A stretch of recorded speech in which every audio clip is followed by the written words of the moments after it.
Me da mucho gusto recibir aquí en el estudio al doctor Adolfo Solís Farías, abogado fiscalista. Adolfo, bienvenido, muy buenos días. ¿Qué tal? ¿Cómo estás, David? Qué gusto saludarlos. Oye, pues hay que hablar del tema de las gasolinas, sin duda es algo por lo demás interesante, pero además de lo que creo que la ciudadanía en general, más allá de los que tienen la experiencia, el expertise en el tema, de lo que la ciudadanía podemos aprender. Yo siempre les he dicho, porque hay que levantar la voz con conocimiento de causa, ¿no? Y saber qué es lo que estamos reclamando y por qué se llegó a ese punto. Y nos decían, cuando pagamos la gasolina tan cara, ¿qué es lo que estamos pagando, Adolfo? Y creo que podemos partir de eso. Claro, para que la población pueda entender todo, y lo resumo, en el 2008 se crean los gasolinazos. Se crea una cuota de 29 a 44 centavos por litro, ya sea Magna Premium o diésel, ¿de acuerdo? Y va a durar 2 años esa medida. El 2010 el Congreso dice que se extienda porque fue bueno, nadie dijo nada. Del 2010 hasta el 2014 se mantuvo esa medida. El 2014 se indexan las tasas. Pemex empieza a cobrar, ya ni siquiera los contribuyentes de las estaciones de servicio lo pagan al Estado.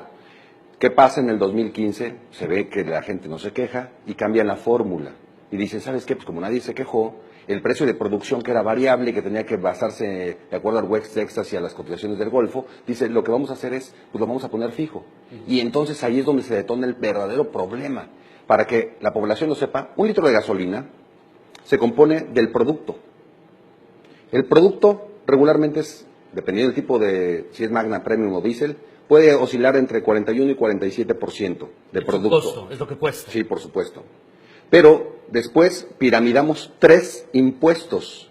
¿Cuáles son 3 impuestos? La ley del impuesto especial sobre producción y servicio, conocida como el IEPS, reguló, dijo, pues como nadie dijo nada en el 2008, dejo el impuesto llamado cuota, que se regula en el artículo 2A. Dijo, esa cuota nadie se quejó de ella, los gasolinazos, pero nadie hizo más que comunicaciones mensuales. Bueno, entonces la dejo. La cuota del 2A de IEPS. Muy bien. Crea, bajo el pretexto de que los automóviles contaminan, un impuesto llamado a los productos fósiles, que grava también las gasolinas y el diésel. Otra cuota IEPS. Crea un segundo IEPS. Pero como la población no dijo nada, en el 2016 crea una fórmula, porque bajaron los precios del petróleo, que es la materia prima de la gasolina, y si baja el precio del petróleo, ¿qué ocurre? Pues naturalmente el precio de la gasolina debió de haber bajado, pero el gobierno para no bajarlo, que dice, oye, si el precio del producto costaba esto y de repente se hace así porque bajó, pues no le voy a bajar el precio. Entonces crea en este hueco otro IEPS, un tercer IEPS, se conoce como el IEPS del artículo 2, fracción 1, inciso D. Ese es el IEPS más caro, porque en promedio está entre 4 y 4.50, ¿de acuerdo? ¿De acuerdo? No, 4.50 pesos. ¿Pesos? Es decir, pesos. Si sumas tú los IEPS, estamos hablando de un promedio de casi 5.50 de solo IEPS. Y estamos hablando de 4.50 por litro. Por litro. 4.50 solo de ese IEPS, pero recuerda que son 3 IEPS. Que ya vamos al tercer Sí, IEPS. el del 2A, de la ley del IEPS, el del 2 fracción 1 inciso H, y el del 2 fracción 1 inciso D. Esos son los 3 IEPS. El más caro es el último, el del 2 fracción 1 inciso D, porque este se tasa en pesos. Dijeron, ¿sabes qué? Como el precio de producción es variable, lo vamos a fijar. Entonces sale el presidente diciendo, oye, el litro, que es producto, que son impuestos, los otros, muchas personas creen que lleva IVA, pero lleva muy poco IVA porque es el IVA del transporte y todo lo demás. Pero lleva ahí, por ejemplo, las comisiones que se llevan en las estaciones de servicio, la merma, el transporte, los fletes en general.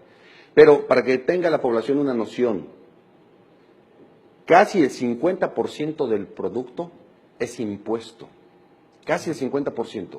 Pero aún así, el discurso del presidente es, oye, es que subieron los precios internacionales. Oye, si tú ves la mezcla, el último día de diciembre cotizable, la mezcla costaba $46. El día de ayer cotizó en $45.50. ¿Qué significa? Que el precio del petróleo no fue el que subió el precio, porque el precio está más barato. Entonces, es una falacia decir que es atendiendo a los factores internacionales. Ahora, dicen, oye, pero es que el costo de importación de la gasolina, si tú analizas los costos de importación desde hace 5 años y ves cuánto se paga por un litro de gasolina en la importación, los costos no aumentaron. Tú dices, bueno, vamos a ver los costos de refinación. Tampoco aumentaron los costos de refinación. Entonces, no hay ni el precio del petróleo, ni los costes de la gasolina, ni los costes de refinación, o los de producción o almacenamiento tampoco. Entonces, o sea, nada de eso ha subido. Nada de realmente. eso es real. Ok. Entonces dicen, ¿sabes qué? Pero es que hay un coste de transporte que se conoce como la TAR. Dice, oye, ese coste de transporte de la terminal de almacenamiento, oye, ¿cuánto cuesta llegar a cada punto? Dijeron, bueno, pues vamos a ver si hacer un cálculo econométrico a ver si efectivamente llega a ese monto. Pero tampoco te da. O sea, en realidad, cuando cambia la ley del IEPS 2016-2017, la ley de ingresos dice, esperamos recibir 75 mil millones de pesos. Bueno, un hueco, dijeron, las personas no se quejan, las personas no dicen nada, métele 75 mil millones de pesos. Pero esos 75 mil millones de pesos divididos entre los millones de litros que se venden en este país, solo hubieran dado lugar para que se aumentara 40 centavos la gasolina. Pero se les fue largo la mano, dejándole a la COFESE, a la CRE y a Hacienda, que es la COFESE, la Comisión Federal de Competencia Económica, la CRE es la Comisión Reguladora de Energía, y Hacienda dice, en manos de ustedes ahora está fijar el precio, y esto se le va la mano, y entonces en lugar de fijar los 40 centavitos adicionales que te daban los 75 mil millones de pesos, en automático se van a 2.50, 3 pesos. ¿Y qué pasa? Por eso tenemos la gasolina a este coste. Ahora, ¿es justificado? No es justificado. Ese es el tema de fondo, ¿no? Ahora, me surgen varias preguntas. Una de ellas, ¿está bien que ellos fijen el precio? ¿Quién debería de estarlo fijando? No, esa es una parte que está muy mal, constitucionalmente está mal, porque como se trata de la base de la cuota, definitivamente que se ve alterada por el precio, automáticamente debería ser el Congreso el único facultado para fijarlo. De hecho, hay un principio en materia tributaria que se conoce como el principio de legalidad tributaria que protege eso. No puede quedar en manos de la autoridad la fijación de la base y la tasa. ¿Por qué? Porque entonces te van a subir el precio y tú no vas a saber, oye, ese diferencial de precios, si ahorita está en 17 y mañana está en 19, oye, ¿qué compone ese? ¿El precio del producto? No, porque está más barato. ¿El precio del transporte? No, porque no se gasta más. ¿El precio de importación? No, porque tampoco. ¿El más impuestos? No, porque las cuotas son fijas. Entonces, ¿qué es? Es un hueco que lo que ocurrió del 2014 al 2016, que hubo un hueco, hubo un rendimiento por la baja del petróleo, ellos no bajaron el precio. Entonces, es un hueco que no es innominado, que el gobierno se está quedando de forma innominada. Esto entonces nos daría la razón a quienes dicen que es meramente recaudatorio, que no hay justificación. No, es definitivo, que no hay razón de que porque no subieron los costos. No, es de totalmente fondo. recaudatorio, incluso la ley de ingresos así lo establece. Y por eso entonces ahora muchos sectores, incluyendo desde la iniciativa privada, dicen que esto se podría entonces, Adolfo, ajustar si modifican el IEPS.